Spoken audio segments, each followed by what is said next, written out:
Hey everybody, how's it going? Welcome back to Copper Jacket TV. So it's not very often that a government agency will actually admit when they mess up. They usually deflect, they give you the runaround forever, you don't get a straight answer.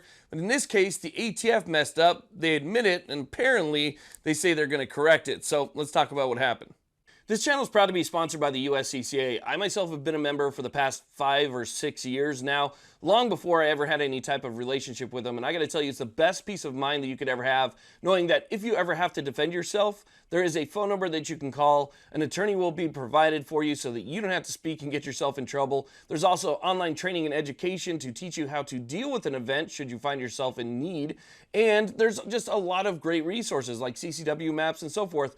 And it's really affordable and 100% money back guarantee. So make sure that you check them out down below. So yesterday there was a bunch of people that were freaking out because it looked like the ATF made some rule changes without ever notifying anybody, without ever submitting anything, without filing anything in the Federal Register. They just went ahead and made a rule change. This all came about because of a question on the eform. The question and answer is this: if I'm the registered owner of an NFA item, can someone else shoot my item in my presence? The answer was no.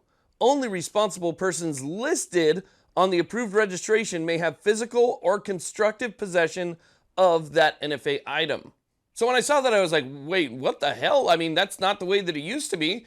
The answer used to be yes. As long as you were within their physical presence, you could let somebody use it. You couldn't loan it to them and like leave, right? If you're the registered owner, then you have to be present, but that person can try it out and test it. You can let somebody else try it out and test it and so forth.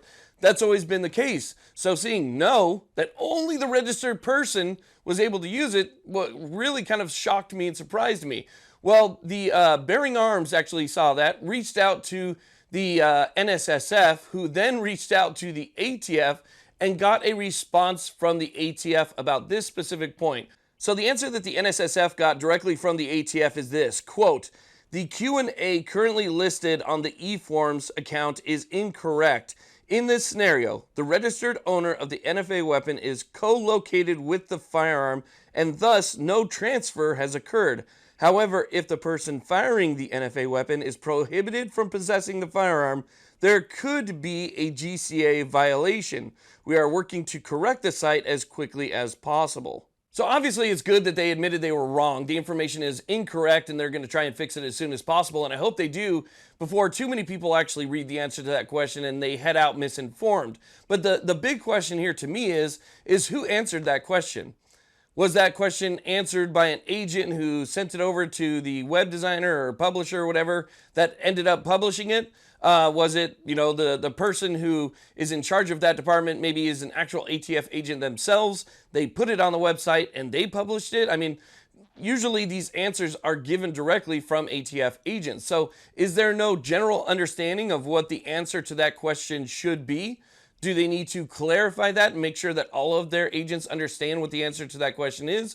I think that's kind of important because, again, this is something that was obviously clearly written down, given to somebody, or added directly to the website, and then it was published. Once they write it, it doesn't just magically appear. They have to publish that answer. And so, again, I want to make sure that they understand that everybody needs to be on the same page, especially when it comes to something as important as this. But anyway, we at least have our answer now. The answer is still yes, unless that person that you'd be there with is a prohibited person. If they're a prohibited person, then it doesn't matter if it's NFA or not. It could be just something regular. If they're not supposed to have it or be in the presence of it or, take control of it in any way, shape, or form, regardless of the NFA item, then that's a total different thing altogether. So that's, I think, what they're trying to clarify is just that. But I think it was a big mistake. I think it's a bigger mistake than they're, letting it on to be. I think that could cause a whole lot of problems, and obviously there's a mindset there that says no, they need to check that. So anyway, I wanted to let you guys know about that. I want to thank you all very much for watching. I really do appreciate it. Please like, subscribe. You guys have a great day.